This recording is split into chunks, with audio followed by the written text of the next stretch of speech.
자, 5월 14일 5교시 수업을 하도록 합시다. 자, 우리는 지난 시간에 내시 균형이라는 것도 살펴봤고, 그리고 보완을 하기 위해서 신뢰성 조건이라는 것도 갖고 왔어요. 그래서 하위 게임 완전 균형을 전개형 게임에 해 하위 게임 완전 균형을 찾아봤지. 그래서 센티피드 게임도 살펴봤고, 진입할 것인가 말 것인가 이런 것도 살펴봤고, 그리고 이제 게임 이론은 이제 많은 곳에서도 이제 이용이 되는데, 우리는 지금 경매를 또 잠깐 한번 보고 가려고 해. 경매에는 크게 두 가지 방식이 있어요. 하나는 남들이 다 보는 곳에서 가격 흥정을 하는 공개 구두 경매라는 것이 있고, 오픈 옥션. 그리고 남들이 내가 얼마나 써낼지를 모르는 걸로 써가지고 봉투에다가 써서 보내는 밀봉 입찰 경매라는 것이 있습니다. 이렇게. 자, 그러면 공개 구두 경매도 두 가지 방식이 있는데, 가격이 점점 올라가도록 설계하는 거야. 우리가 이제 보통 보는 것이 이제 요거지. 공개 오름 경매라고 하는 거, 어센딩. 예. 또는 영국식 경매라고도 합니다. 그런데 이제 네덜란드에서는 꽃을 팔 때 어떻게 한다고? 가격이 떨어지면서 하는 거야. 디센딩 방식이다. 공개 내림 경매다. 또는 네덜란드식 경매라고도 한다. 그리고 이제 밀봉 입찰 경매에는 사람들이 이제 자신들이 이제 나는 얼마를 주고 사겠다라는 응찰 가격을 써서 내는 거야. 그때 A라는 사람은 10, B라는 사람은 8, C라는 사람은 5를 써냈다. 그러면 가장 많이 낼 의사가 있는 사람은 A이니까 A에다가 10을 요구하면서 물건을 주는 거야. 이것을 최고가 밀봉 경매 또는 퍼스트 프라이스 실드 비드 옥션이라고 한다고요. 그리고 똑같이 A는 10, B는 8, C는 5를 적어냈을 때 A에게 물건을 주는 거야. 물건을 주지만 가격은 뭘로 한다? 두 번째 가격, 세컨드 프라이스. 그래서 차가 밀봉 경매 또는 세컨드 프라이스 실드 비드 옥션이라고 한다. 되셨죠? 그죠? 네. 그러면 이제 입찰을 할 때 내가 어떤 재화나 서비스를 구입하려고 하는 응찰을 하는 사람이라고 한번 생각해 봐. 그러면 영국식 경매가 있고 네덜란드식 경매가 있단 말이야. 이건 오픈이야, 오픈. 공개 입찰이지. 하지만 밀봉 입찰할 때는 퍼스트 프라이스 실드 비드 옥션 또는 세컨드 프라이스 실드 비드 옥션이 있어.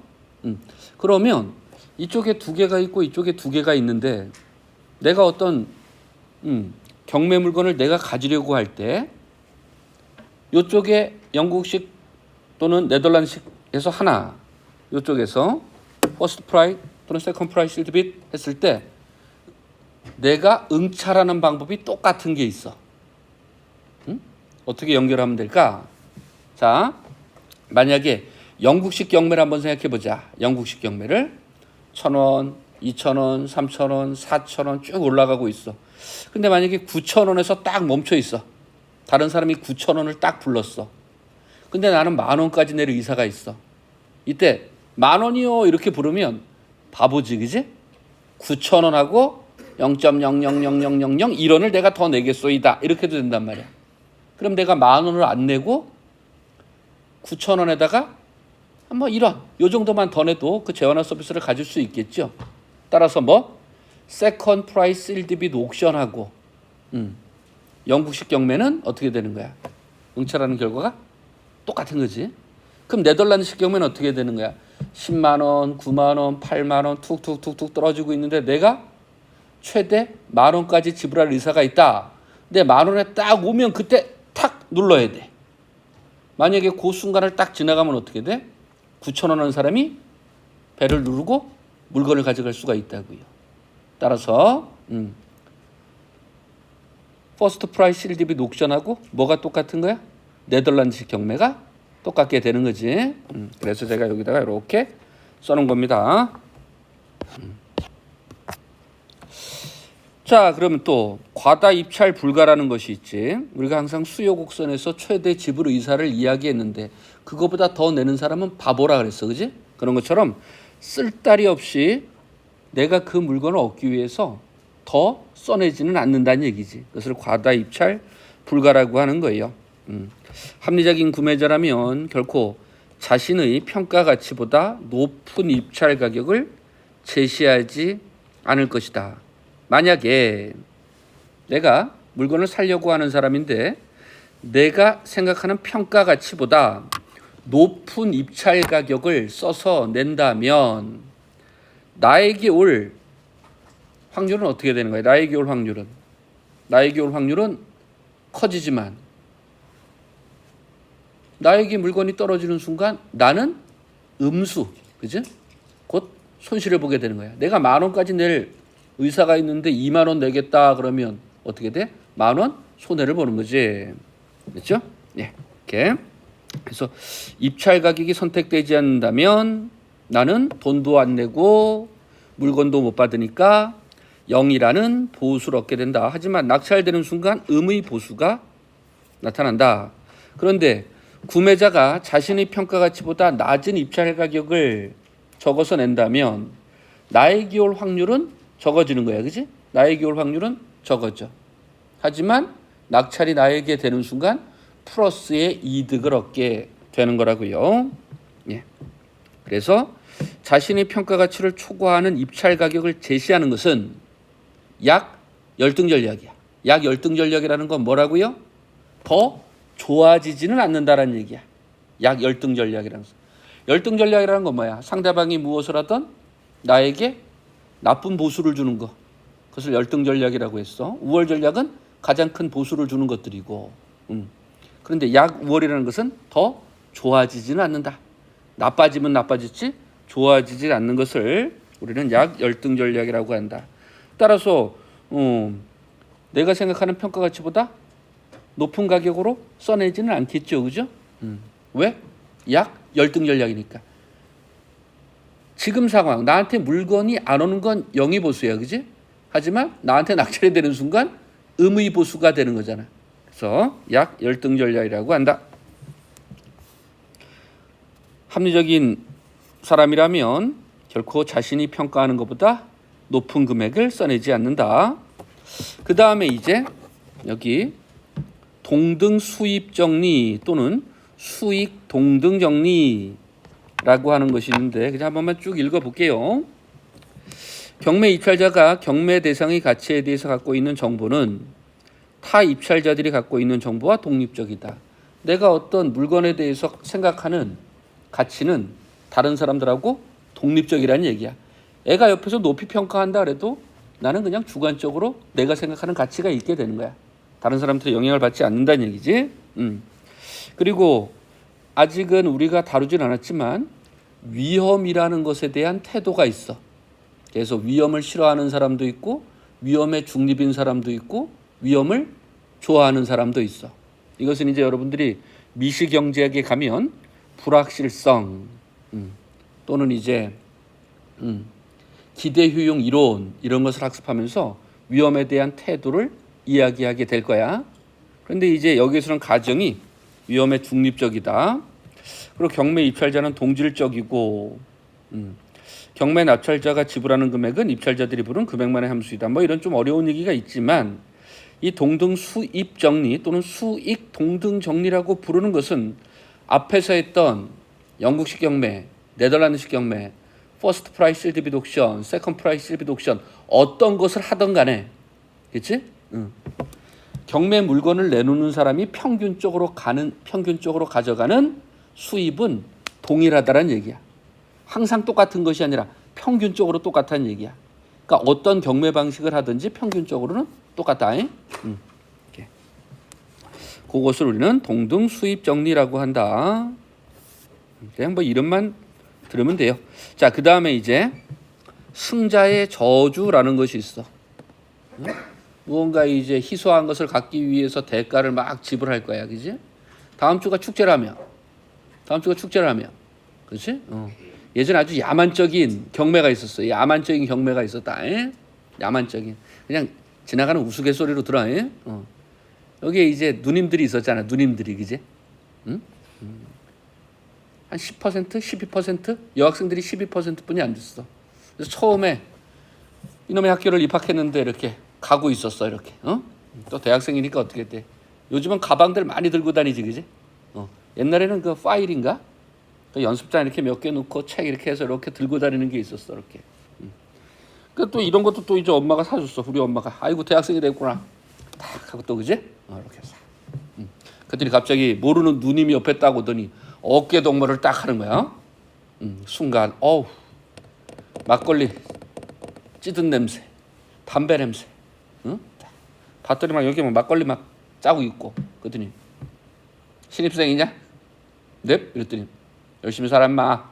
쓱 지나가시더라고. 깜짝 놀랐어. 그때 학교를 바꾸려고 했어. 바꿨어야 됐는데. 아주 신촌 가면 아주 멋진 선배들이 많은데, 그지? 하여튼, 근데 그 누나들이 이제, 뭐 그 누나들이 나쁜 게 아니야. 응? 근데 그 누나들이 지금 생각하면 좀 안 좋은 경매를 했어. 축제 때. 너 올라가. 이러면 이제 1학년 애들이 쭉 올라갈 거 아니야, 그지? 그럼 자기 누나들끼리 모여서 10,000원, 20,000원, 막 30,000원 막 이렇게 얘기를 해. 그럼 이제 제일 높은 금액을 이야기한 그 누님이 걔를 옆에다 앉혀가지고 술 따르게 했어. 지금 생각하면 진짜 그지? 상상도 안 되는 건데 옛날에 그냥 누님들이 그렇게 그냥 했다. 그리고 그냥 바로 옆에 앉혔다가 그냥 애들한테 돈 주고 갔어. 그냥 니네들끼리 술 먹으라고. 그렇지? 하여튼 그런 경매도 있었다. 그런데 봐봐. 그냥 우스갯소리로 들어. 그런데 어떤 애는 이제 멀쩡하게 생긴 애를 이제 옆에다 앉혔단 말이야. 근데 얘가 말하는 게 안녕하세요 이렇게 뭐 혀 짧은 소리를 한다거나 뭐 노래를 시켰는데 뭐 연대 응원가를 한다거나 이러면 그 누님이 폭발을 한다고. 맞지? 그래서 막 욕을 하는 거야. 내 저놈 새끼한테 내가 왜 5만 원까지 지불을 했나? 그것이 바로 승자의 저주가 되는 거야. 경매에서 이겼지만 내가 생각했던 가치보다도 쓸모가 없는 물건이란 얘기야. 그것을 뭐라고 한다? 승자의 저주라고 한다. 그렇죠? 그래가지고 이제 지난 학기에도 이제 겨울방학이 지나면서 이번에도 또 경영대에 또 훌륭한 학생들이 많이 들어오겠구나. 그렇지? 어떻게 하다가 제가 또 이제 여기 수업을 또 맡게 됐잖아, 그지? 역시 또 경영대 학생들하고 또 열심히 해야 되겠구나.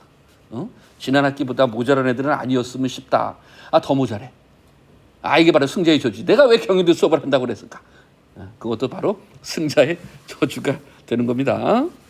농담이야, 농담. 예. 그래서 개별 입찰자가 자신의 평가 가치에 비해 지나치게 낮은 가격을 적어내면 낙찰을 받았을 때 얻게 되는 효용, 순, 보수는 커지게 되지만 낙찰될 확률은 낮아지게 되는 것이고 쓸데없이 높게 적어내면 어떻게 되는 거야? 낙찰되는 확률은 높지만 내가 얻게 되는 순, 보수는 떨어지게 되는 거지. 네, 이렇게. 그래서 낙찰 확률과 낙찰 시 얻는 효용은 트레이드오프, 상충 관계를 갖는다. 이렇게. 그래서 사람들은 승자의 저주를 맛보기보다는 어떻게 되는 거야? 차라리 손실은 안 보려고 해서 낙찰가를 좀 응찰. 내가 입찰에 응하는 응찰가를 낮게 하는 경우가 있어. 그것이 바로 입찰 음영이라고 하는 거예요. 승자의 저주를 피하기 위해서 추정치보다 상당히 낮게 입찰을 한다. 그래서 입찰 음영 이렇게. 자, 요거까지만 하고요. 뭐 경매는 그냥 지나가는 걸로 그냥 들으시면 돼. 공부를 안 해도 돼. 나중에 게임 이런 거 하고 하면 할 테니까. 그냥 우리는 전략형 게임의 내시 균형, 하위 게임 완전 균형의 균형은 아직 잘 모르지만 가는 경로가 어디를 따라서 갈지만 생각하시면 돼. 신뢰성 조건 이렇게. 자, 그러면 이제 과점으로 한번 넘어가 보자고요. 일단 제가 몇 가지 모형을 한번 적어볼 거야. 적어보고 여러분들이 이윤을 극대화하기 위해서 어떻게 해야 되는지 한번 우리 생각을 한번 해보고 가자. 자, 일단 첫 번째는 산출량 경쟁이라는 것을 한번 해보려고요. 산출량 경쟁. 그리고 우리는 과점 중에서, 과점은 소수의 기업들이 경쟁하는 거잖아. 근데 소수의 기업들이 경쟁하는 것도 굉장히 어렵지만 일단 가장 쉬운 두 개의 기업이 경쟁하는 상황을 볼게요. 두 개의 기업이 경쟁하는 것을 우리는 복점이라고 해요. 복점, 듀오폴리. 두 개의 기업만 있는 거야. 그렇지? 그러면 이제 생각을 한번 해보자. 기업 1이 만들어내는 양이 있고 기업 2가 만들어내는 양이 시장에 팔리는 양이 되는 거야. 응? 그리고서 시장에다가는 그 팔리는 양을 두 개의 기업은 소비자들에게 최대 지불의사로서 받아내는 거야. 두 개의 기업이 아쉬운 놈들한테 팔기 시작하면 되는 거잖아. 그지? 그래서 역수요 곡선을 A-BQ라고 한번 가정을 한번 해보자. 그렇다면 기업 1이 만들어내는 양과 기업 2가 만들어내는 양에 따라서 기업 1의 이윤이 결정되는 거야. 맞죠? 상대방이 많이 만들어내면 어떻게 돼? 가격이 떨어져서 오히려 내 이윤이 줄어들 가능성이 있어. 그렇다고 해서 내가 많이 만들어내면 어떻게 돼? 만들어내는 양도 있지만 내가 많이 만들으니까 가격도 떨어지는 거야. 따라서 이 두 가지를 다 고려해야 되고, 역시 기업 2의 이윤도 기업 1이 만들어내는 양과 기업 2가 산출하는 양에 영향을 받겠지. 좀 더 구체적으로 한번 써볼게. 이윤이라는 것은 수입에서 비용을 제하는 거야. 수입, 레버뉴라고 하는 것은 팔리는 가격에다가 내가 몇 개를 갖다 팔았는지를 곱해야 돼. 가격은 어떻게 결정된다고? 역 수요에 의해서 결정이 되는 거야. 그리고 기업 1이 파는 양이 있고 빼기, 문제를 단순하게 하기 위해서 고정 비용은 없고 한계 비용은 C로 일정하다라고 가정을 한번 해보자. 그럼 기업 2는 어떻게 되는 거야? 기업 1과 기업 2가 파는 재화나 서비스의 가격이 동일한 것이니, 동질적인 재화이니 똑같은 가격을 받게 되는 것이고, 기업 2가 만들어내는 양에다가 기업 2의 비용을 빼면 된다고요. 그치? 이윤 구조는 짜놨어. 그런데 어떻게 풀 거냐면 기업 1과 기업 2가 산출량을 동시에 결정하는 거야. 앞에서 우리 동시라는 말은 절대적으로 시간이 똑같다는 얘기는 아니지. 동시 선택이라는 건 뭐야? 상대방이 주먹을 낼지 가위를 낼지 볼을 낼지 모르는 상태에서 내가 이윤을 극대화하기 위해서 무언가를 내야 된다는 얘기야. 그지? 그러면 기업 1은 어떻게 생각을 해야 될까? 제가 10개를 만들어내면 내가 몇 개를 만들어야지 이윤이 극대화될까? 제가 20개를 만들어낸다면 내가 몇 개로 대응을 해야지 그나마 이윤이 극대화될까? 제가 50개를 만들어내면 나는 몇 개를 생산해야지 이윤이 극대화되는지 짱구를 굴려야 되겠지. 그럼 역시 기업 2도 어떻게 되는 거야? 기업 1이 10개를 만들어내면 내가 몇 개를 만들어낼까? 20개를 만든다면 내가 몇 개를 만들어낼까? 서로 막 생각을 하는 거야. 그것이 바로 뭐야? 페이오프 매트릭스. 보수 행렬을 만들어가지고 내시 균형을 찾는 원리랑 똑같은 거지. 맞지? 그지? 제가 10개를 만들면 내가 몇 개로 대응을 해야 될까? 얘가 20개를 만들면 몇 개로 대응할까? 근데 수라는 것이 어떻게 돼? 10개, 20개, 30개만 있는 게 아니잖아. 0개, 0.0001개, 0.0002개, 0.003개 이렇게. 그렇지? 그런 걸 모두 다 생각해가지고 쟤도 더 이상 전략을 바꾸려고 하지 않는다. 나도 더 이상 전략을 바꾸려고 하지 않는다. 그것이 곧 균형이 되는 거야. 무슨 균형? 내시 균형. 근데 이 모형은 내시라는 분보다 한참 전에 수학자가 이야기를 했어. 근데 시간이 지나고 나니까 그것도 내시 균형이었구만. 이렇게 이제 생각이 되는 거지. 그래서 이 모형의 이름은 우리가 꾸르노 모형이라고 할 거예요. 꾸르노 모형. 꾸르노 모형은 기업 1과 기업 2가 산출량을 동시에 결정하는 것이다. 아시겠죠? 그러면 우리가 연습 삼아서 한번 해볼게. 이것은 이제 여러분들한테 어떤 생각을 가져오게끔 하는 거야. 어떤 생각? 자신들의 선택을 자꾸 변화시키는 과정을 먼저 한번 보자 이거지. 그렇지? 자, 이제 봐봐. 좀 더 문제를 쉽게 하기 위해서 제가 이렇게 써볼게.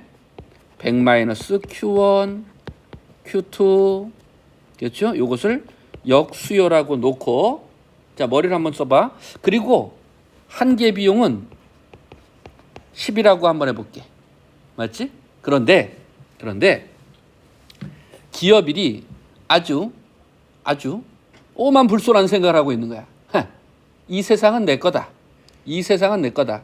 내가 시장에 이윤을 극대화하기 위해서 독점 행세를 한다. 라고 하는 것은 기업인은 하나도 만들어내지 않는다라고 생각을 하는 거야. 그럼 이윤 구조가 어떻게 될까? 이거 보세요. 내가 몇 개를 만들어낼까? 상대방이 하나도 만들어내지 않는다고 내가 생각한다면 가격은 얼마가 되는 거야? 100 마이너스 Q1이 되겠지. 그렇지? 여기다 Q1을 곱할 거야. 그리고 한계 비용이 10이니까 이렇게. 자, 그럼 여러분들이 아는 방법으로 이윤을 극대화 한번 해보세요. 뭐야? 이건 독점하고 똑같은 거잖아. 그렇지? 응. 독점은 어떻게 하는 거야? 일단 요거 요렇게 하면 어떻게 돼? 100 Q1 마이너스 Q1의 제곱 마이너스 10Q1이니까 Q1으로 미분하면 100 마이너스 2Q1. 이거 보세요. 기울기가 2배가 되지? 이것이 곧 MR이란 얘기고, 빼기 10은 한계 비용이고, 0이 된다면 몇 개 만들어내는 거야? 45개 만들어내야 돼? 그렇지? 기업일은 45개를 만들려고 할 거라고요. 그렇지? 근데 이 생각을 기업 2가 하고 있다라면, 자식, 내가 0개 만들 거라고? 그래서 너가 45개 만들 거야? 그렇다면 이번엔 기업 2의 입장에서 너가 지금 45개를 만들려고 하는구나. 그렇다면 나는 이윤을 극대화하기 위해서 몇 개 만들어야 되냐라고 하는 것은 어떻게 짜면 돼? 100 빼기 45 Q2 빼기 10 Q2 하면 되겠지. 그럼 어떻게 되는 거예요? 55 Q2 빼기 Q2의 제곱 마이너스 10 Q2가 되니까 기업 1이 45개를 만들어낼 때 기업 2의 한계 수입은 55 마이너스 2 Q2 빼기 10이 되는 거야. 0이 되도록 해야 되겠지. 그러면 45의 반은 얼마가 되는 거야? 22.5가 되는 거야? 기업 2는 22.5개를 만들어내는구나. 근데 이 생각을 또 누가 또 하고 있는 거야? 기업 1이 하고 있는 거지. 아, 저 자식이 0개에서 22.5개로 바꾸려고 하는구나. 그렇다면 다시 기업 1은 몇 개를 만들어야지 이윤이 극대화될까? 기업 2가 22.5개를 만든다면, 그러면 100에서 22.5를 빼면 얼마야? 77.5인가? 맞아? 77.5 맞아? 안 할 거야? 22.5를 빼면 얼마야? 77.5 맞아? 그러면 다시 이렇게 해서 한 번 더 풀어보는 거야. 이렇게. 그러면 77.5 빼기 2Q1이 빼기 10이니까 이제 Q1은 또 뭘로 바뀔까? 67.5를 2로 나누게 되면 33.75? 맞아? 이거 봐봐. 이렇게. 자, 그럼 이러한 과정을 계속 할 거란 말이야. 이게 계속 할 거야. 그럼 결국 어디까지 가냐면, 요거만 이제 잘 들으면 돼. 잘 봐. 한계 비용이 동일하고 문제 푸는 것은 내가 나중에 다시 설명을 한번 드릴 텐데 지금 이러한 연습을 쭉 한번 해보는 거야. 그런데 이제 어떻게 되는지 봐봐. 그리고 저랑 할 때는 뭐 이렇게 외우는 거 없어. 그냥 딱 보자마자 그렇게 하면 이런 답이 나오겠구나. 항상 비교를 해야 돼. 항상 비교는 뭐랑 하는 거지? 완전 경쟁하고 비교라는 거야. 독점도 완전 경쟁하고 비교했잖아. 독점적 경쟁도 완전 경쟁하고 비교했잖아. 이제 보세요. 두 개의 기업이 시장의 수요가 알려진 가운데 동시 선택으로 산출량을 결정하는 꾸르노 모형을 보는 거야. 그런데 이 수요 곡선은 지금 어떻게 돼? 절편이 100이었어, 그지? 그리고 한계 비용은 이 두 기업 모두에게 10이었단 말이야. 그러면 완전 경쟁처럼 풀린다면, 완전 경쟁이라면, 이 상황이 완전 경쟁이라면 몇 개나 팔릴까요? 완전 경쟁에서는 P는 MC잖아, 그지? 결국 몇 개 팔려야 되는 거야. 이 시장에서는 90개 팔리는 거지. 자, 그러면 독점이라면 몇 개 팔려? 독점이라면 MR은 이거에 반 쑥 되니까 몇 개 팔리는 거야? 45에 팔리겠지? 45개가 독점 기업이 만들어낸다면 독점 기업이 받아내는 가격은 얼마가 되는 거야? 55가 되겠지? 45하고 55가 되겠지, 그지? 그런데 잘 봐. 두 개의 기업이 수량 경쟁인 꾸르노 경쟁을 하게 된다면 완전 경쟁에 3분의 1씩만 팔려. 그러면 기업일은 몇 개? 30개. 기업이도 30개. 그래서 시장에서는 60개가 팔리고 가격은 40이 되고, 여기에 제가 이렇게 칠하는 면적은 하나는 기업일의 초과이윤이 되고 하나는 기업이의 초과이윤이 되는 거야. 아시겠어? 그럼 또 물어볼게. 만약에 이러한 상황에서 기업이 3개가 돼가지고 꾸르노 경쟁을 하게 된다면 완전 경쟁에 몇 개씩 팔린다고?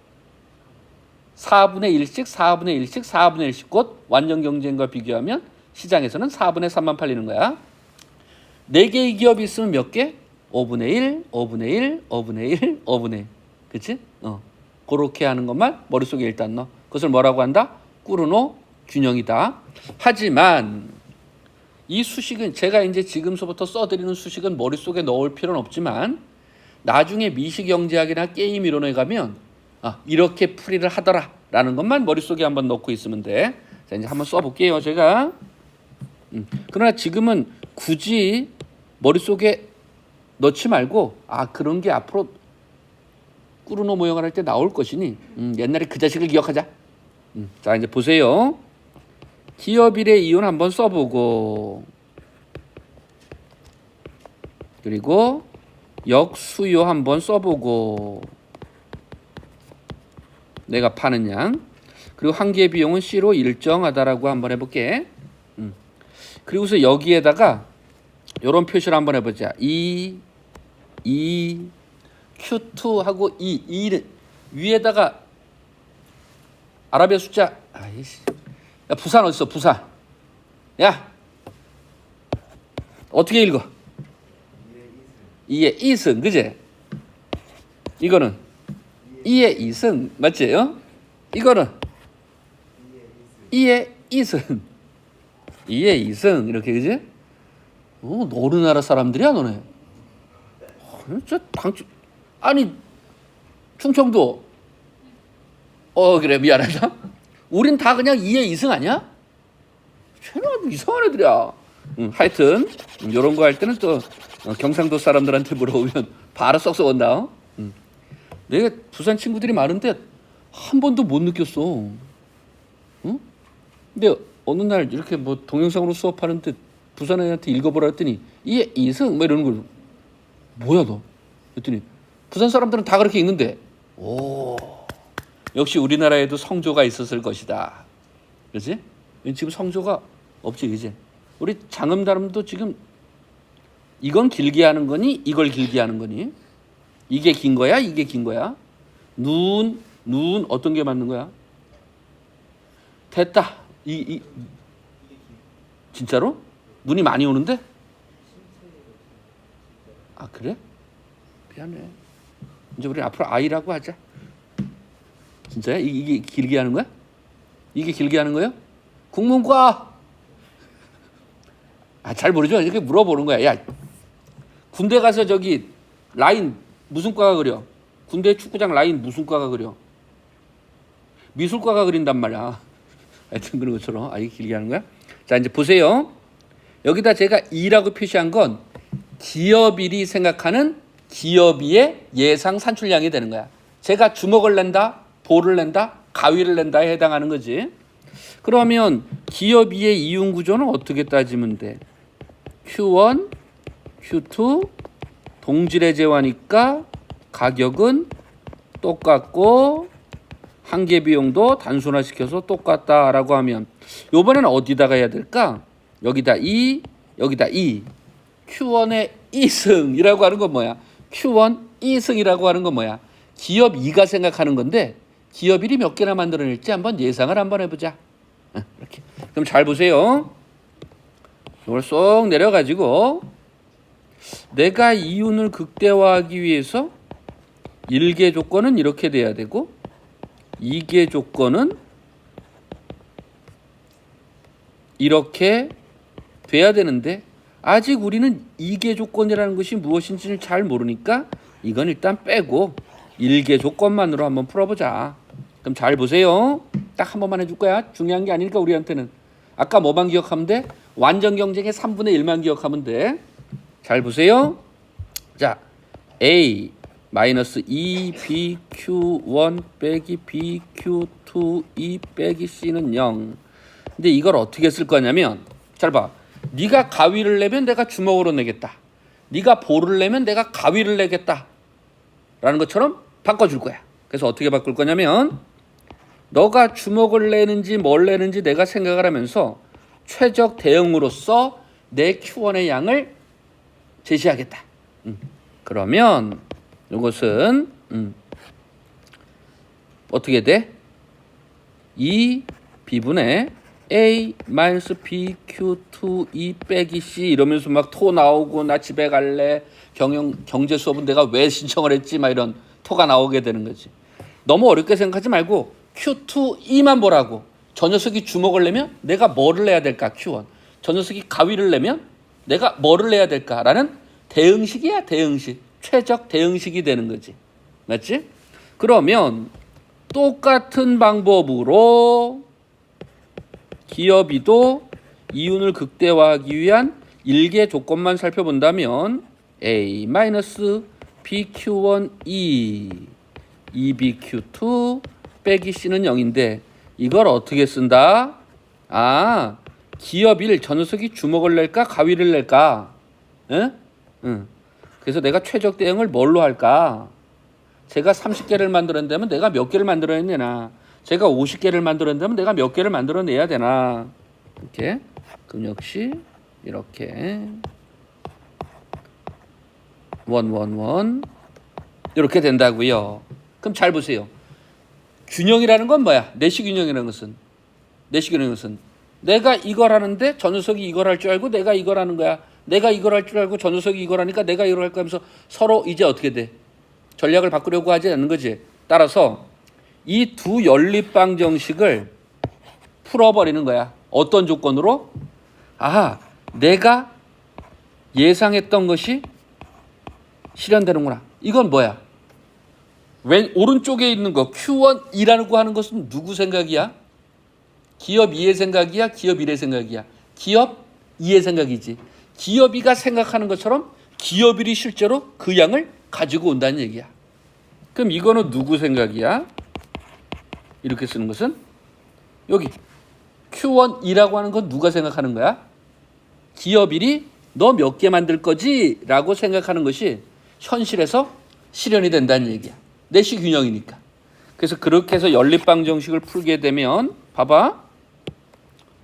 Q1은 3B분의 A-C, Q2도 3B분의 A-C라는 숫자가 나오는데 잘 보세요.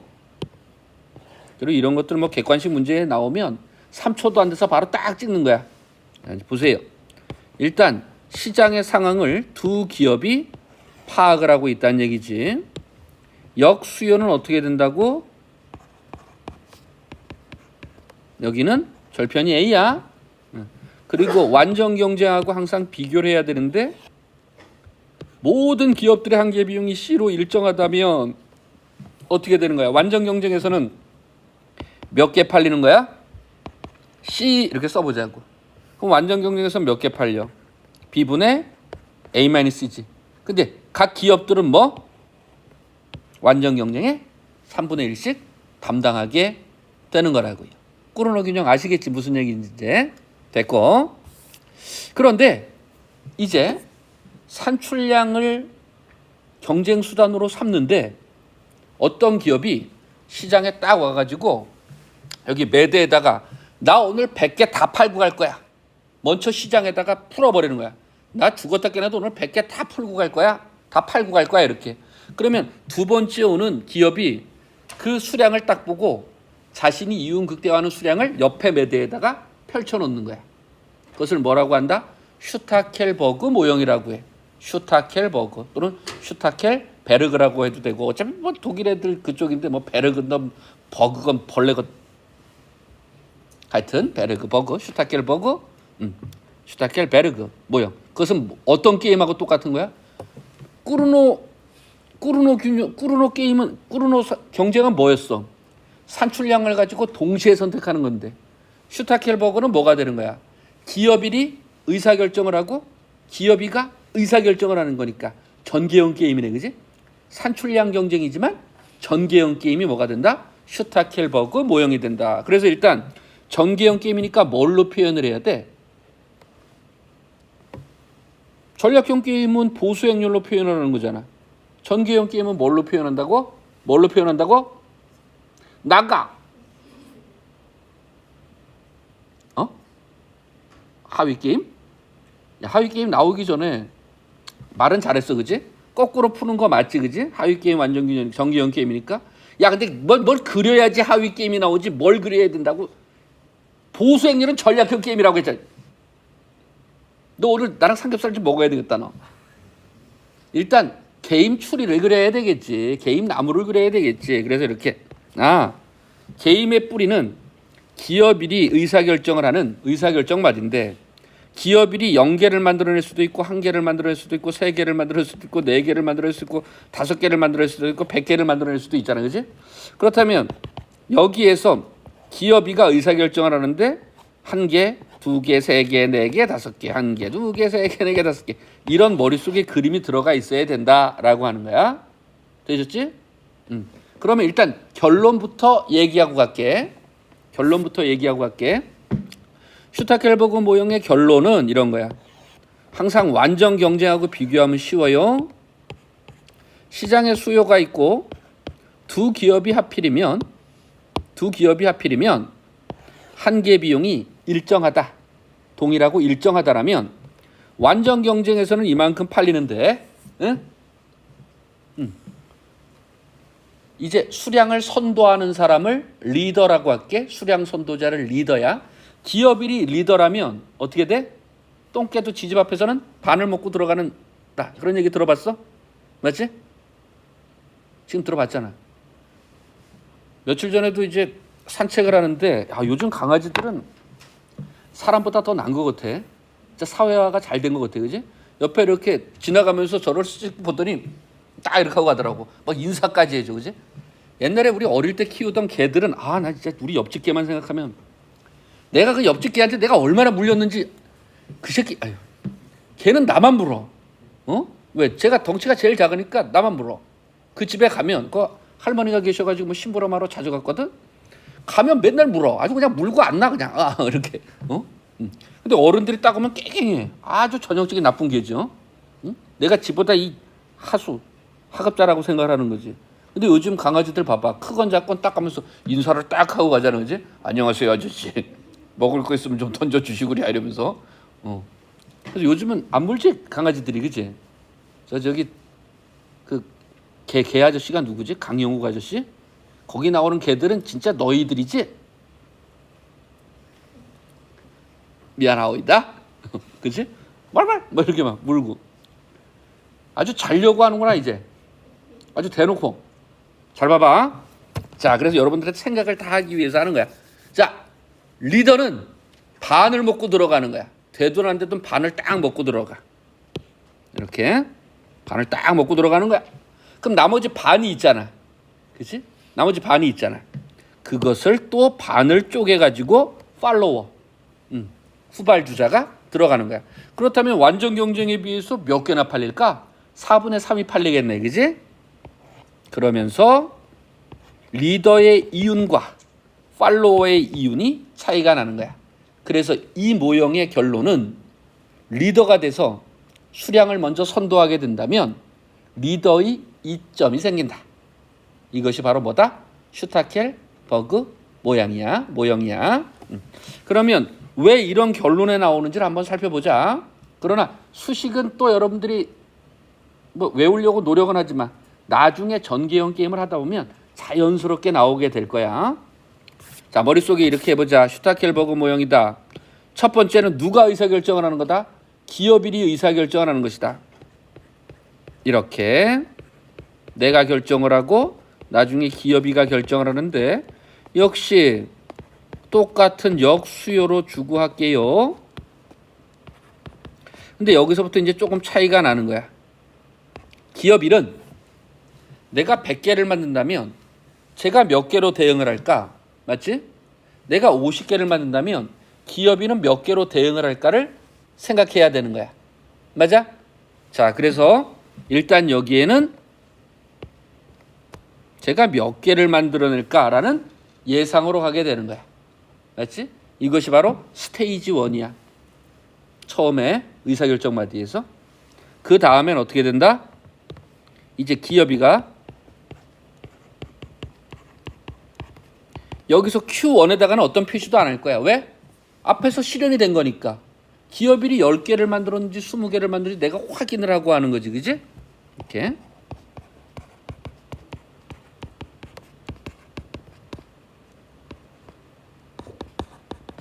그러면 하위 게임 안전 균형은 위에서부터 푼다 그랬어? 아래쪽부터 푼다 그랬어? 아래쪽부터 푼다 그랬지. 그지? 그럼 잘 봐봐. 여기에서 똑같이 이렇게 하는 거야. Q1은 지금 실현된 양이야. 10개면 10개, 20개면 20개, 30개면 30개 실현된 양이야. 그렇다면 기업 2가 이윤을 극대화하기 위해서 1개 조건만 살펴본다면 똑같아요. 아까랑.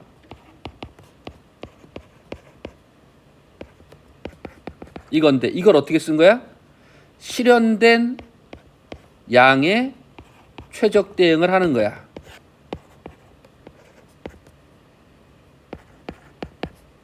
이렇게요. 그런데 기업이가 이렇게 대응할 거를 기업이는 알고 있었다는 얘기야? 모르고 있었다는 얘기야? 알고 있었다는 얘기지. 뭘로? 신뢰성 조건.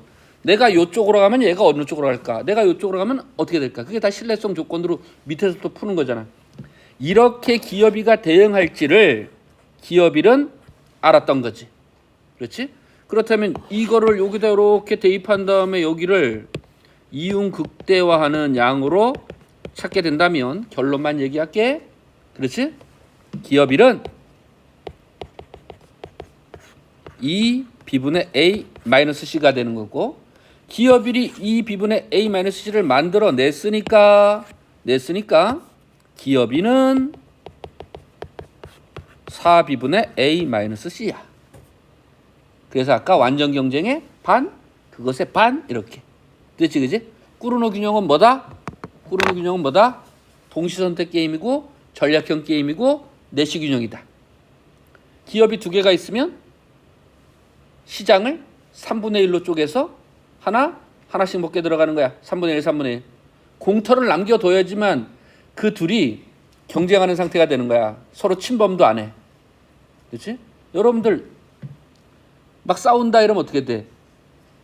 빈 곳을 하나 딱 만들어야지 서로가 경쟁을 안 할 거 아니야. 다 붙어 있으면 어떻게 돼? 여러분들 이제 어디야? 가을이 되면 요새 잠실인가? 네? 고연전을 안 가봐가지고 가을이 되면 또 고연전을 또 하지 않겠소이가. 그렇지? 예전에는 학생들이 뭐 놀 게 없으니까 다 간다고. 그렇지? 이틀 할 때 다 가. 그런데 그 잠실 주경기장 가봤어? 안 가봤어? 촌놈들이야? 저도 잠실 주경기장을 서울에 왔을 때 처음 가봤어요. 고연전 때. 그런데 애들이 꽉 찬단 말이야. 그렇지? 그러니까 경계가 요쪽서부터 고대 애들 앉고 요쪽서부터 연대 애들 앉고 된다고, 그지? 그런데 이 모질한 것들이 경기하는 애들만 싸우면 되는데 쥐들끼리 막 치고받고 싸워. 그래서 요즘은 어떻게 돼? 아예 떨어뜨려놔. 중간에 겹치지도 않게 떨어뜨려 놓는다고. 그래야지만 이게 안정적이 되는 거야. 둘이 딱 붙여놓으면 어떻게 돼? 여기서 치고받고 싸운다고. 치고받고 싸우는 것은 뭐야? 균형이 아니야, 그지? 딱 떨어뜨려 놔야지만 안정된 균형이 되는 거라고요. 그래서 자, 한번 생각해보자. 3개의 기업이면 꾸르노 경쟁을 어떻게 한다고? 4개로 쪼개서 4분의 1, 4분의 1, 4분의 1. 5개의 기업이 참여한다면 6개로 쪼개서 6분의 1, 6분의 1, 6분의 1, 6분의 1 이렇게. 그러면 만약에 첫 번째 경기자, 두 번째 경기자, 세 번째 경기자, 네 번째 기업이 순차적으로 들어온다면 어떤 식으로 되는 거야? 첫 번째 들어오는 놈은 시장에서 이만큼 사람들이 요구하고 있다면, 한 개 비용으로 이만큼 요구하고 있다면 나는 딱 반만 팔아야지. 그럼 두 번째 오는 놈은 어떻게 되는 거야? 남은 공간에 반을 팔아야지. 세 번째 오는 놈은 나머지 공간에 반을 팔아야지. 반의 반, 반의 반, 반의 반, 반의 반 이렇게 하면서 파는 것이 뭐가 된다? 슈타켈버그 모형의 단순한 균형이 되는 거야. 근데 이제 여러분들은 이런 원리를 알게 되고 풀이법을 알게 된다면 한 개 비용이 다를 때도 풀 수가 있겠지, 그지? 한 개 비용이 다를 때도 풀 수가 있을 거예요. 그것도 이제 그때 가셔서 연습을 하시면 됩니다. 자, 그러면 하나 더 해보자. 산출량 경쟁은 두 가지가 있었어. 뭐가 있었다고? 꾸르노 모형이라는 것과 슈타켈 모형이 있었어. 그러면 이번에는 가격 경쟁을 한번 볼게. 가격 경쟁은 베르트랑 또는 버틀란드 모형이라고 해. 베르트랑이라고 해도 되고 버틀란드라고 해도 상관이 없습니다. 베르트랑, 버틀란드. 어차피 우리나라 사람 아니니까, 그지? 근데 베르트랑 모형은 진짜 어려워. 우리가 균형을 찾기도 진짜 어려워. 하지만 우리는 가장 단순한 차원에서 베르트랑 모형을 한번 살펴보자. 자, 만약에 기업 1이 가격을 결정하고 기업 2가 가격을 결정하는데 기업 1이 결정하는 가격이 기업 2가 결정하는 가격보다 높으면 물건은 누구 것만 팔리는 거야? 기업 2가 싹쓸이 하는 거야. 그래서 수요를 싹쓸이 한다라고 해서 제가 D2라고 한번 써볼게. 그렇다면 기업 1은 어떻게 되는 거야? 가격을 낮추겠지. 그러다가 만약에 가격이 이렇게 된다면 시장은 누가 다 먹는 거야? 기업 1이 먹겠지. 그렇다면 이 둘은 어떻게 돼? 계속해서 가격을 낮추려고 하겠지. 그런데 이 둘의 한 개의 비용이 C로 일정하다라면 두 기업은 가격을 어디까지 낮출 수가 있어? 한 개 비용까지 낮출 수가 있겠지. 그래서 이렇게요. 그렇다면 각 기업은 시장에서 2분의 1씩만 팔게 된다. 뭐 이렇게 하는 거야. 따라서 이 베르트랑 모형은 되게 무서운 거야. 완전 경쟁에서 수없이 많은 기업들이 치열하게 경쟁을 하면 효율적인 자원 배분이 됐는데 베르트랑 모형은 단 2개의 기업이 가격 경쟁을 하게 된다면 효율적인 자원 배분에 이르게 된다는 얘기야. 한 개 비용까지 가격이 쭉 내려가는 거니까 후생 손실도 나타나지 않는 거지, 그지? 후생은 극대화가 되는 거야. 네, 이렇게. 그런데 이제 이 모형은 왜 어렵냐면 잘 보세요. 한 개 비용이 100으로 똑같다라고 한다면 가격을 낮추고 하다가 한 개 비용 100까지 서로 가격을 낮춘다라는 것은 이해가 되잖아, 그지? 근데 이제 봐봐. 여러분들이 이제 앞으로 더 고민을 많이 하겠지만 어느 한 기업은 한 개 비용이 100이고 어느 기업은 한 개 비용이 50이라고 해봐.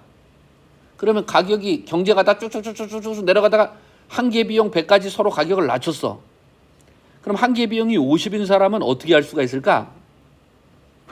한 개 비용이 100인데 저놈을 살려뒀을 때 서로 100원에 팔 때의 이윤이 있을 것이고 요 한 개 비용이 높은 놈을 시장에서 내쫓으려면 어떻게 해야 되는 거야? 나는 99.999999999999999 그러니까 100원보다 아주 미세한 가격으로 팔겠습니다라고 하면 어떻게 돼? 한 개 비용 100인 기업은 나가 떨어지게 되는 것이고 자기가 시장에서 99.999라는 가격으로 팔게 되는 거야. 그 두 이윤을 비교하는 거지. 저놈하고 시장을 반을 먹으면서 2분의 1씩 팔까? 100원에. 그 이윤이 클까? 아니면 저놈을 내쫓고 99.999에 파는 것이 내 이윤이 클까? 두 개를 고려해야 돼. 그렇지? 저 녀석을 살려두는 게 그나마 나한테 이윤이 높으면 저놈의 한계 비용에 맞춰가지고 내가 팔아주는 거지. 맞지? 그러나 쟤는 고정 비용이 없다면 어떻게 돼? 한계 비용하고 가격하고 똑같으니까 초과이윤은 남지 않을 거야. 하지만 나는 초과이윤이 남게 되는 것이고. 근데 쟤를 딱 쳐내서 가격이 아주 미세하게 떨어지지만 내가 시장을 다 먹게 된다. 그때 이윤이 더 크다라면 내쫓게 되는 거야. 그런데 그것을 찾는 게 힘들다. 그것을 찾는 게 힘들다. 하여튼 그런 모형이 베르트랑 모형이 되는 겁니다. 이렇게. 그래서 일단 머릿속에다가는 과점이 나오게 되면 소수의 기업들이 산출량 경쟁을 할 수도 있고 가격 경쟁을 할 수도 있다. 산출량 경쟁이라는 것은 또 두 개로 이어지게 되는데 동시 선택 게임인 꾸르노 모형이 있고 기업일이 리더, 기업이가 팔로워가 되는 슈타켈버그 모형이 있다. 또 더 많은 가격 경쟁이 있는데 수많은 가격 경쟁을 대표하는 모형은 베르트랑 모형이다. 이렇게만 한번 보고 이제 정리 들어갑시다. 과점 시장은 소수의 기업들이 경쟁을 하고 있는 거야. 현실에서 이제 보편적으로 관찰이 되는 거고 소수의 기업들이 시장에 있는데 새로운 기업들이 시장에 들어가기 힘든 상황이 되는 거예요. 물론 뭐가 되는 거야? 진입 장벽이라든가 퇴출 장벽이 있어서 다른 기업들이 마구 들어갈 수가 없는 상황이야. 그래서 소수의 기업의 경쟁으로 개별 기업이 시장에서 차지하는 점유율은 높은 비중을 차지하게 되는 것이고 순수 과점이라고 하는 것은 소수의 기업들이 동질의 재화를 만들어낼 때고 차별 과점이라는 것은 소수의 기업들이 차별화된 상품으로 경쟁을 하고 있는 거야. 그럼 말만 뭐 그냥 맞춰주는 거고. 그렇다면 왜 소수의 기업들만이 있는가? 이건 앞에서도 진입장벽 얘기한 것처럼 뭐 규모의 경제다, 생산 요소를 독점 소유하고 있다, 특허라든가 정부의 인허가 등이 있어서 소수의 기업만이 있을 수밖에 없다. 기존 기업의 전략적인 진입장벽은 뭔가? 앞에서도 얘기했었죠. 독점이라든가 독점 경쟁에 참여하는 기업들은, 개별 기업들은 뭐야? 최적 시설보다 적은 양을 만들어내고 있다고 했어. 그렇지?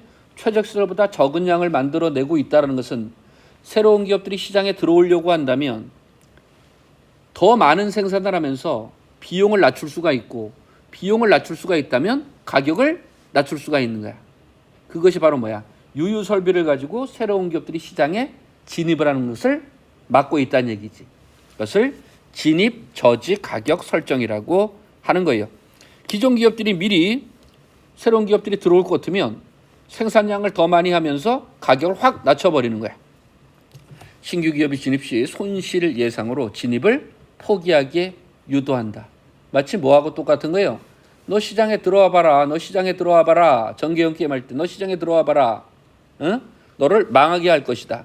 나는 이윤을 극대화해도 되지 않는다. 왜? 지금까지 갖고 있는 초과 이윤이 있었으니 내가 너를 망가뜨리겠다. 그럼 이제 어떻게 해야 돼? 우리 이제 독수리 오형제를 보내야지. 독수리 오형제 보내가지고 쟤네들의 최적 시설 규모가 어떻게 되는지, 쟤네들은 가격을 얼마나 낮출 수 있는지, 그 낮추는 가격에 내가 대응할 수 있는지 이런 것들을 살펴봐야 하겠죠. 진입저지가 그냥 갑자기 확 쫄면 안 돼, 그지?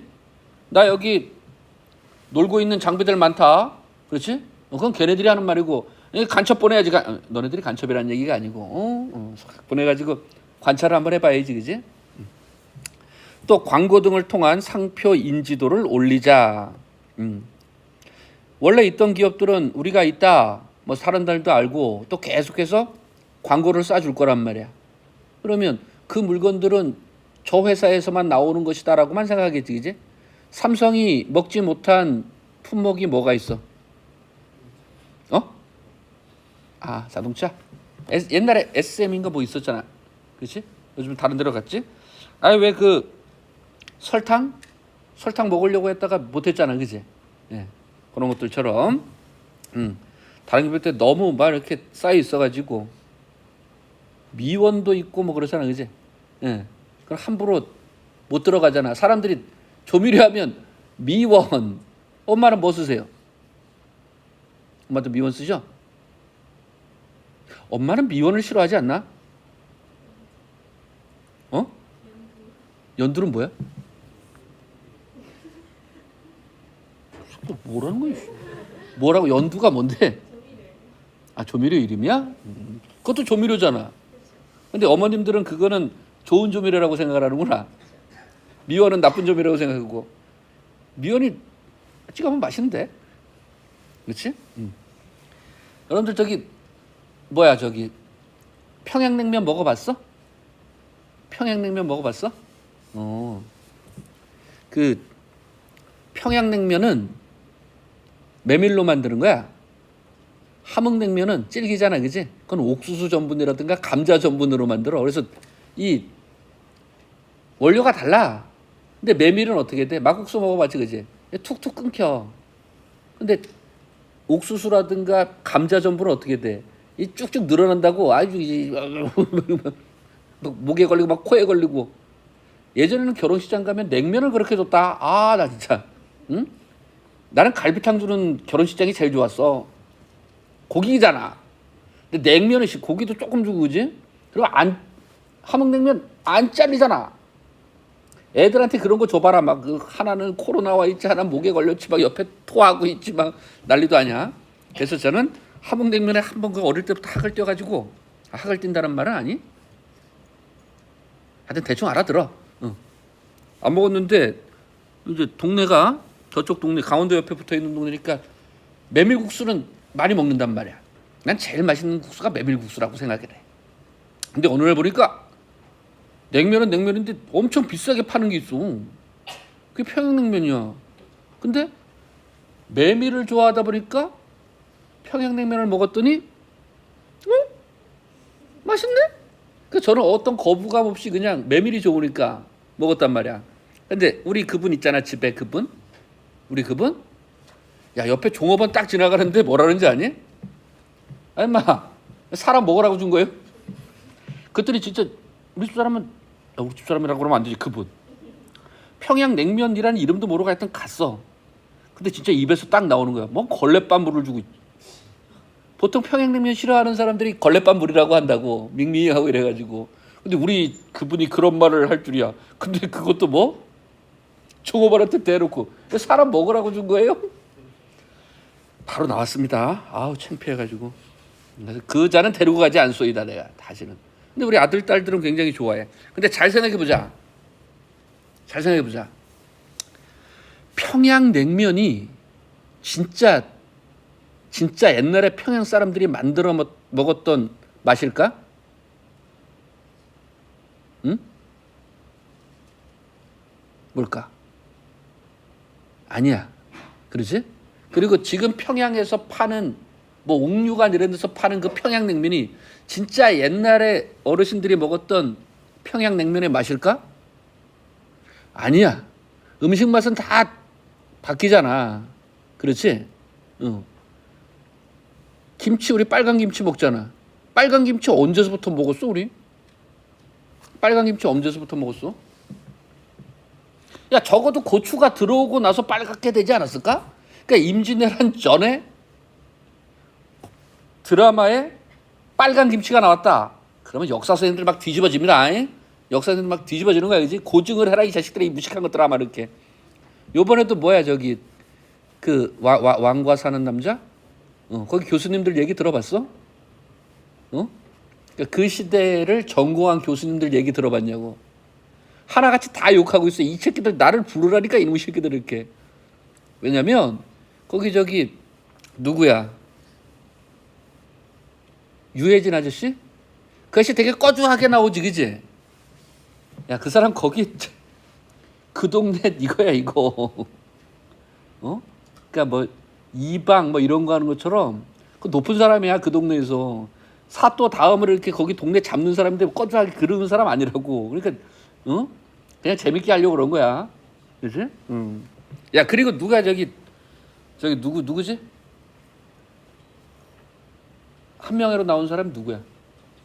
한 명으로 나온 게 단종이야? 한 명이가 누구냐고? 아씨.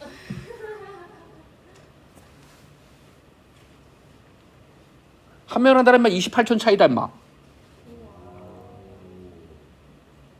다 족보 가짜라니까 그걸 또 믿고 있어. 하여튼 그 한 명으로 나온 사람 있잖아. 한 명이가 진짜 그 단양 영월까지 내려왔을까? 야, 너 다 잡았는데 그 사람이 왜 내려오니? 그냥 말로만 시켜도 되는데. 그게 다 그냥 재미삼아 한 거야, 그지? 그리고 가봤어? 안 가봤어? 청룡포라는데 안 가봤어? 언제 한번 나랑 가자. 내가 맛있는 막국수도 사줄게. 오늘 갈까? 차도 끌고 왔는데. 그러자. 하여튼 그래 봐봐. 이제 중요한 얘기를 해야지. 아주 그냥 막 지네들끼리 막 돌아다니는구나 이제. 아주 그냥 뭐 미국 대학이야. 농담을 한번 할까? 야, 내가 수업하기 싫어서 그래. 예전에 저도 이제 여러분 수업을 들었을 거 아니야? 그런데 어떤 형이 저 맨 뒤에서 수업이 시작됐는데 신문을 딱 펼쳐보고 있었어. 근데 그때 교수님들이 아주 조용하신 분들이었거든. 나처럼 이렇게 경망스러운 분이 아니야. 딱 가방을 딱 들고 어이구 왔는가 막 이러면서 이제 딱 오셨어. 근데 딱 뒤를 보더니 그분은 진짜 한마디도 큰 소리도 안 냈던 분이야. 항상 조용하게 아이고 한국은 왔는가. 부모님들 다 건강하시고 숙제를 했니? 아니 이러면 좀 하게나 뭐 이랬던 분이었다. 근데 뒤에서 신문을 딱 보고 있는데 갑자기 선생님이 야 이 개새끼 진짜 야 개새끼야 이러는 거야. 그래서 왜 그러지 그랬더니 이제 그 선생님 이제 뚜껑이 열린 거야. 그러더니 야 이 새끼야 내가 임마 교육학을 전공했다가 임마 대학원에서 경제학을 공부했는데 미국에 가서 앉은 새끼 미국에서 새끼 신문 보는 새끼 없어 이 새끼야 이러면서 막 욕을 하는 거예요. 거기다가 옆에 누가 또 껌을 씹고 있었어. 야 이 새끼야 미국 애들이 한 마리 인마 리버럴 하더라도 새끼 껌 씹는 새끼는 없어 이 새끼야. 그러더니 진짜 뚜껑 열었어. 수업 안 해 이씨 하면서 나간 거야. 그랬더니 학생들이 우야호 말하면서 그랬던 적이 있었습니다. 아우 진짜 놀라서 조용하신 분이 그렇지? 요즘은 막 뭐 없지. 너 저 싸대기 때리는 거 봤어? 대학교에서? 고등학교에서 이렇게 싸대기 때리는 거 영화에서 많이 봤지? 야, 나 대학교 왔는데 어느 선생님 딱 들어오더니 야, 저 새끼 불러와. 저 데리고 왔어. 바보. 그들이 역시 나 수업 안 해. 나중에 알게 됐어요. 박사과정 할 때. 전날 술을 많이 드셨대. 그래서 수업하기 전에 하나 핑계를 잡은 거지. 아, 나도 그러고 하고 싶은데. 자, 근데 중요한 건 그게 아니야. 중요한 건 그게 아니야. 중요한 건 뭐다? 평양냉면의 맛은 무슨 맛이다? 이건 모든 사람들이 다 인정하는 거야. 근데 서로 그걸 인정하지 않으려고 하는 거지. 야, 평양냉면이 평양냉면이지 뭐. 평양냉면은 무슨 맛이더라? 평양냉면이 광복절에 쫙 퍼졌단 말이야. 일제시대 때 쫙 펴졌어. 바로 뭐? 미원 때문에 그런 거야. 미원 때문에. 그게 미원 맛이야. 미원 맛 살짝 뿌려가지고. 그때는 이제 미원의 원조되는 그게 있었지. 조미료가 뭐라 했지? 뭐 하여튼 뭐 있어. 그거 맛이야. 그거 맛. 야, 그리고 고기 국물 끓인다고 그 맛 나는 게 어디냐. 고기 며칠을 끓여봤자 그냥 고기 맛이 나야지 왜 그 짭조름한 맛이 나느냐고. 다 뭔 맛이다? 조미료 맛이다. 남들 안 볼 때 이렇게 슬쩍 넣는 거야. 거기 아침 사장이 와가지고 야 달아가 있어 하면서 슬쩍 뿌리는 거라고. 다 미원 맛이야. 미원 맛. 그러니까 너무 뭐 평양냉면 좋아하더라도 저는 좋아하는데 그냥 미원 맛이다 이렇게. 그렇다고 미원 확 넣으면 안 되잖아, 그지? 이거 평양냉면인데 집에서 먹는 된장찌개 맛이 나면 좀 웃기지 않겠니? 그지? 살짝 뿌리는 거야. 그것이 바로 뭐다? 광고. 그래서 미원이 계속 지금도 잡고 있는 거라고. 자, 또 다양한 재화의 생산. 또 기존 기업들이 차별화된 상품이나 만들어가지고 이건 뭐 독점적 경쟁에서 했던 거니까 지금 충분히 충족시켜주고 있다면 신규 기업이 아무리 들어오려고 해도 못한다. 뭐 그런 얘기가 있고요. 근데 중요한 건 여기야. 개임 이론을 학습하는 것은 뭐라고? 내 의사결정이 상대방에게도 영향을 주고 상대방의 의사결정이 내가 얻게 되는 이득에도 영향을 주는 거지. 바로 과점이라고 하는 것은 상호 의존적인 관계에 있다는 얘기예요. 소수의 기업 참여로 기업 간 높은 상호 의존성이다. 그러면 나머지 것들은 독점이나 독점적 경쟁일 수도 있으니 패스. 예. 그래서 과점은 소수의 기업이 지배하고 있다. 그러나 우리는 더 단순화시켜서 두 개의 기업이 시장을 지배하고 있다. 듀오폴리, 올리고폴리는 과점, 듀오폴리는 두 개의 기업이 경쟁하는 독점. 이렇게. 그래서 우리는 전략적인 행동 중에서 딱 두 개만 보는 거야. 생산량과 가격. 그렇지? 자, 그럼 이제 여러분들하고 이제 또 생각할 게 있어. 꾸르노 모형이라는 것은 동시 산출량 경쟁이었어. 그지? 슈타켈버그는 리더와 팔로워의 산출량 경쟁이야. 베르트랑은 가격으로 하는 것이고. 자, 그런데 만약에 시장에 있는 두 기업이 담합을 하게 되면 어떻게 될까? 이유는 더 올라갈 거야. 그렇지? 그런데 그 담합은 깨지게 되어 있어. 그것을 우리는 뭘로 설명한다? 죄인의 딜레마로 설명을 하는 거야. 죄인의 딜레마로. 그렇죠? 그래가지고 봐봐. 이제 여러분들이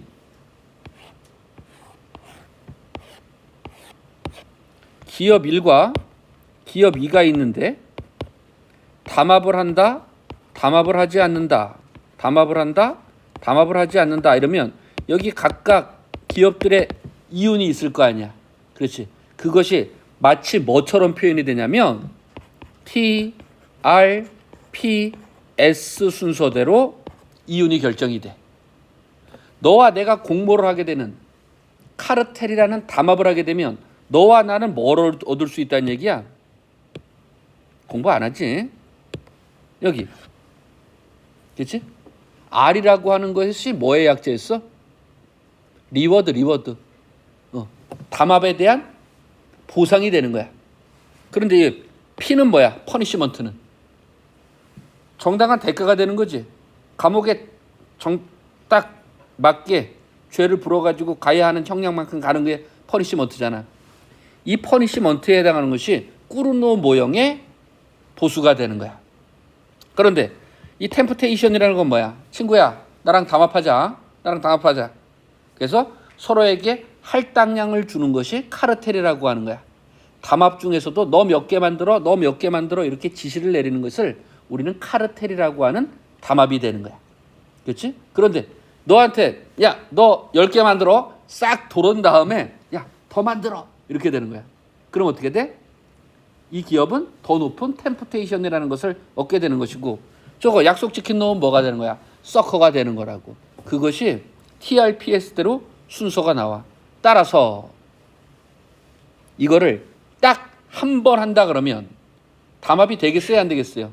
담합은 될 수가 없어. 결국 이것도 뭐하고 똑같은 거야? 죄인의 딜레마랑 똑같은 상황이지. 너와 내가 진짜 약속을 지켜가지고 담합을 하게 되면 너의 보수도 올라가고 나의 보수도 올라가는데 싹 돌면서 어떻게 되는 거야? 야, 더 만들어 임마. 이렇게 되면 어떻게 돼? 템프테이션으로 이윤은 올라가게 되는 것이고 상대 기업은 서커가 되는 거야. 죄인의 딜레마랑 똑같은 상황이다. 그래서 우리는 꾸르노 모형이라는 걸 살펴봤어요. 그래서 수식으로도 한번 보여줬고 이거는 아직 할 필요 없다. 그냥 완전 경쟁의 3분의 1씩이라는 것만 기억하시면 돼요. 네. 또 한 개의 비용이 다를 때도 있는데 이건 여러분들이 제가 알려준 대로 한번 연습을 한번 해보고 그리고 슈타켈버그 리더 팔로워 기업 1이 먼저 의사결정을 하고 기업 2가 의사결정을 할 때 기업 1은 완전 경쟁의 반을 추종 기업은 그것의 또 반을 시장에서는 4분의 3이 결정된다. 이런 건 볼 필요 없어. 아직 나중에 하시면 되고요. 여기만 기억하시면 돼. 시장에는 역수요 함수가 주어지게 되고 한계 비용이 주어지게 되는데 완전 경쟁이라면 몇 개나 팔릴까? 독점이라면 몇 개나 팔릴까? 꾸르노 모형일 때는 각각의 기업은 몇 개씩 팔까? 수량을 선도하는 기업은 몇 개? 팔로워는 몇 개? 요것만 머릿속에 잘 넣고 있으면 과점 모형은 뭐 쉽게 해결될 수가 있을 것이고 베르트랑 모형에서 가격 점점 낮춘다라는 것도 알 수가 있고요. 그래서 두 개의 기업이 경쟁을 하더라도 효율적인 자원 배분이 된다. 왜? 한 개 비용까지 가격 수준을 낮추니까. 근데 문제점은 뭐야? 문제점은 가격으로만 지금 얘기하고 있잖아. 베르트랑 모형은. 소비자들이 100명인지 1000명인지 10,000명인지 10억인지 20억인지 얘기를 안 하고 있어. 그렇지? 전 세계도 다 둘이서 커버할 수 있다는 얘기야. 이건 말도 안 된다는 얘기지. 그래서 수요 측면에서만 이야기를 하고 있다. 실제로 만들어낼 수 있는지와는 별개의 것이다. 자, 그렇게만 일단 하지요. 자, 오늘은 여기까지만 하도록 하겠습니다. 수고들 하셨어요.